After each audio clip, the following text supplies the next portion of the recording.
What's up, everybody? It's JT Sports and back to you guys with another video. In this video, I'm here with my Pittsburgh Steelers training camp preview for 2019. Going to be previewing the Pittsburgh Steelers training camp and giving you guys some players to look out for, players to watch during training camp, and what to expect. So before I begin, make sure to like the video and subscribe to the channel. Upload NFL videos, NFL content daily.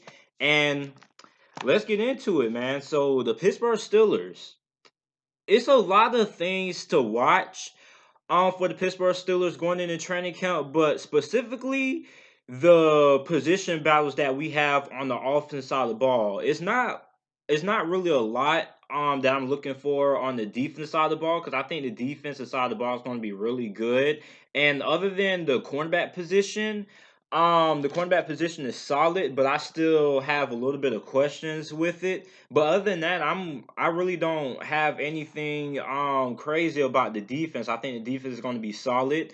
I think a player to watch on the defensive side of the ball are going to be Devin Bush, the rookie linebacker that we took out of Michigan with the 10th overall pick in this year's NFL draft. Of course, we have to look out for him. And Marcus Allen. Now, for those of you guys who don't know, but Marcus Allen was a safety who we drafted in the 2018 NFL draft out of Penn State. He has very good size. He's a very good tackler. He didn't really get a lot of playing time last year for the Pittsburgh Steelers, so he's another guy I'm going to be looking forward to watching during training camp to see how much he improves, because I think he can legitimately, if he's able to show some things in training camp and in the preseason, I think he can get a solid amount of playing time for the Pittsburgh Steelers this season, because he's a big physical safety who's a very good tackler. So he's another guy that I'm going to be looking forward to watching during training camp on the defense side of the ball. So now we get into the offense. Now, it's a lot of position battles, like I mentioned earlier. So the first position battle that I'm going to be talking about is the position battle for the second quarterback spot behind Big Ben Roethlisberger. So we got Mason Rudolph and we got Joshua Dobbs. Now, Mason Rudolph was a rookie last season. We didn't really see anything of him when the NFL season came around.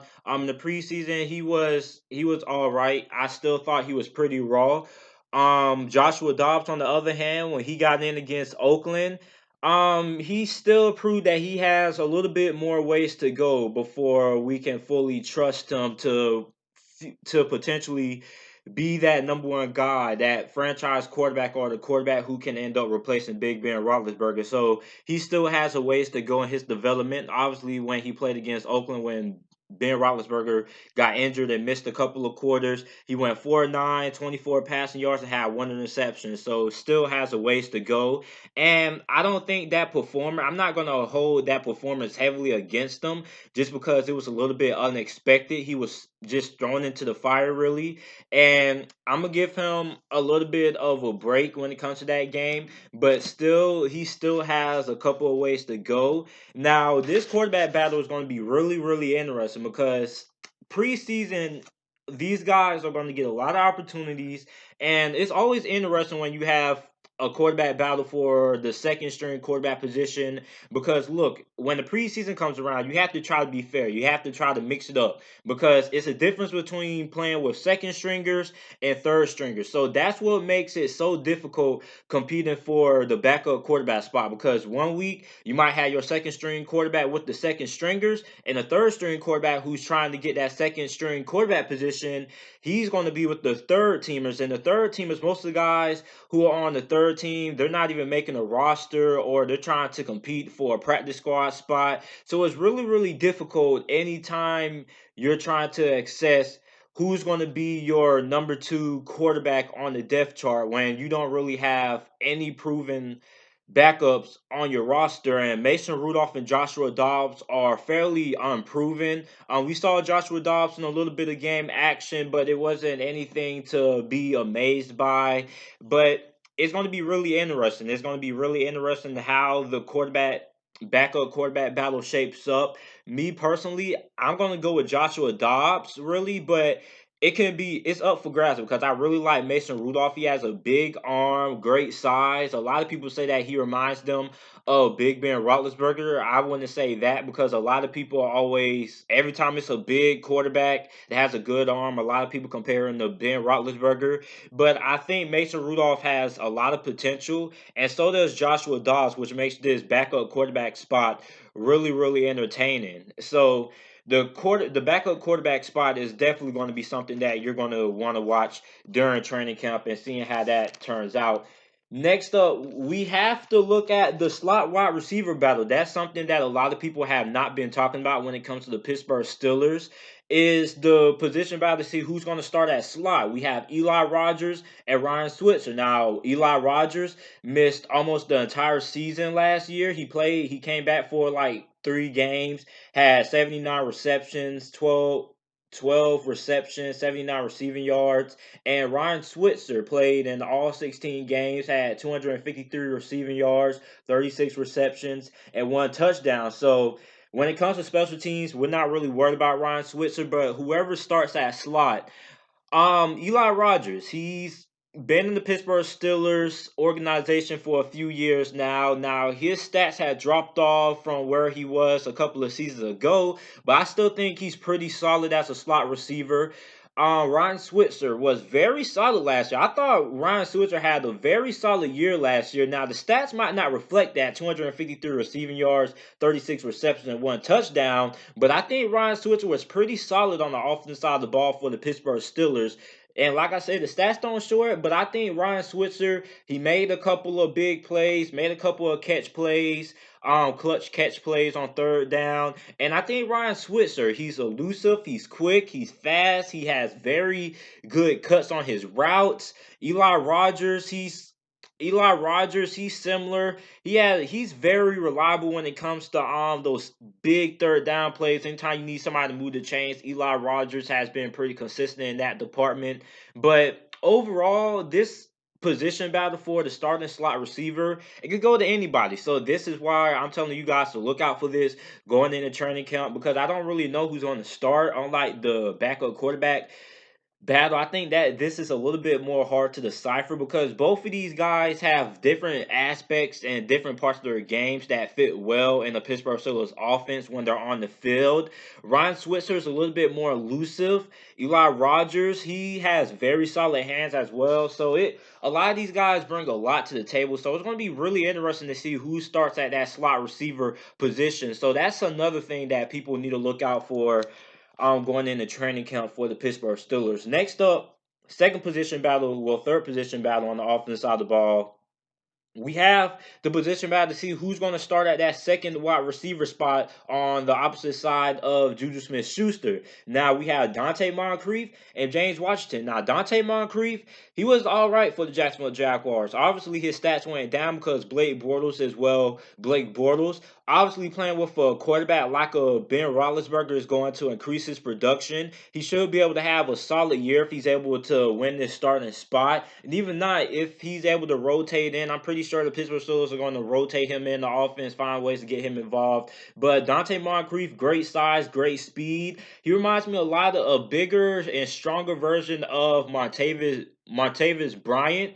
And I think Dante Moncrief could have a very big year in this Pittsburgh Steelers offense. And then we have James Washington. James Washington in his rookie season, he struggled a lot. Didn't really have a lot of big plays. Only had 16 receptions and was only targeted 30 something times. So he only caught half of those targets. And big Big Ben Roethlisberger, this guy raved about James Washington in the offseason last year. Obviously, he didn't really live up to the expectations during his rookie season, but most rookie wide receivers struggle in their rookie years. So I'm not going to use that last season that James Washington had to, hold them back or anything, because most rookie wide receivers, most of them, they struggle in their rookie seasons. But I think James Washington could end up having a very solid outing in 2019. It's going to be really interesting who starts, because some people think that James Washington is going to start at that second wide receiver position. A lot of people say Dante Moncrief. And to be honest, I think either one of these guys can start. That's why it's so interesting to watch going into training camp who's going to end up winning that second wide receiver spot. of course, James Washington, he's been in the system for a year. Dante Moncrief is fairly new, but I think Dante Moncrief gives the Pittsburgh Steelers a little bit more to offer in the offense versus a guy like James Washington, who is a little bit shorter, but he's a lot faster than Dante Moncrief. But Dante Moncrief, he has pretty good size, pretty good speed as well. So that's going to make him really, really hard to cover. And then that Pittsburgh Steelers offense with a quarterback like Ben Roethlisberger, he's going to have a lot of opportunities to shine, and this is what makes this position battle, that second wide receiver spot, so interesting for the Pittsburgh Steelers going into training camp. So both of these guys, James Washington is a lot faster. Dante Moncrief is bigger, physical, has better size. It's very interesting. So number two wide receiver position is something that you guys want to look out for. And lastly, I'm going to be talking about my players to watch going into the Pittsburgh Steelers training camp in 2019. So, like I already mentioned Devin Bush, rookie linebacker. A lot of people have been raving about Devin Bush. He impressed during OTAs and rookie minicamp. A lot of people say that he's extremely fast, very quick, and he's also been covering tight ends and halfbacks, which is something that the Pittsburgh Steelers have struggled and doing the last couple of years. And especially when we go back to that New England Patriots game a few years ago when Tom Brady literally threw it to Rock Gronkowski every single play on that last drive in the fourth quarter. It all started when Sean Davis missed that wide open interception that he dropped, and then Tom Brady just threw it to Rock Gronkowski every single play, and the New England Patriots won the game. That was a few seasons ago. I forgot what year that was. I want to say that was 2017, if I'm not mistaken. Yeah, I think that was 2017. So Devin Bush, we needed a linebacker like Devin Bush for a couple of seasons now. Going to be very interesting watching him and how he develops through training camp. Also, Deontay Johnson. Deontay Johnson, we drafted him in the mid rounds of this year's NFL draft out of Toledo. And Deontay Johnson was regarded as one of the best route running wide receivers in the NFL. So in training camp, I'm going to be looking for a lot out of him. I'm going to see if he's going to be able to compete for some playing time or if he's going to be able to move up the depth charts a little bit more. But this season, I'm not really expecting a lot of Deontay Johnson just because how deep we are at wide receiver this year. Despite losing Antonio Brown, we still have a lot of talent there. And if we do see Deontay Johnson, it probably won't be until later on in the NFL season. Next up, Benny Snell Jr. Now, Benny Snell was my favorite player going into this year's NFL draft. He was my favorite college football player from last season, and the Pittsburgh Steelers ended up drafting him. I was very, very excited. I can't wait to use him on Madden. Benny Snell gives us that old throwback traditional Pittsburgh Steelers halfback, the guy who you want to hand the ball off. He's not flashy. He's not going to try to juke, spin moves, and all this crazy stuff. He's an old fashioned. He's a workhorse. He's a bell cow. He's a guy who wants to get the ball. He's aggressive. He wants to run you flat over, and that's what I love about Benny Snell. He's a throwback halfback, and although he can't do what Jalen Samuels and James Conner can do when it comes to catching the football out the backfield, Benny Snell is a workhorse. I could see us fitting him in on the goal line, or when it comes to like something like second and inches, third and inches, or fourth and inches, or plays when we just need to get like a half a yard or something like that. So Benny Snell is a guy that I'm really going to be looking forward to watching. Next up, Jalen Samuels. Jalen Samuels. I told everybody around this time last season when the Pittsburgh Steelers drafted Jalen Samuels out of NC State to look out for Jalen Samuels. I told everybody this last year around this time that Jalen Samuels, he can do a lot of things. He's very versatile, brings a lot to this Pittsburgh Steelers offense. In the few games that he played in last season when he started, we saw a lot of that against New England. He had an outstanding game. So I'm looking forward to seeing what we're going to hear about Jalen Samuels in training camp, how much he's going to improve. Next up, I have Marcus Allen. Like I said earlier, big physical safety who is a very good tackler. And lastly, I have Justin Lane. Justin Lane, we drafted him in this year's NFL draft as well out of Michigan State. And he has very good instincts. He's a former wide receiver, so he knows what wide receivers are trying to do. He knows how to anticipate routes well. So it's going to be interesting watching him throughout the Pittsburgh Steelers training camp this off season in 2019. And this is it for my Pittsburgh Steelers 2019 training camp preview. Let me know about some things you guys are going to be looking forward to seeing and looking for in the Pittsburgh Steelers when we go into training camp. And let me know what you guys think about this video. Make sure to like the video and subscribe to the channel for more NFL videos and content. And thanks for watching.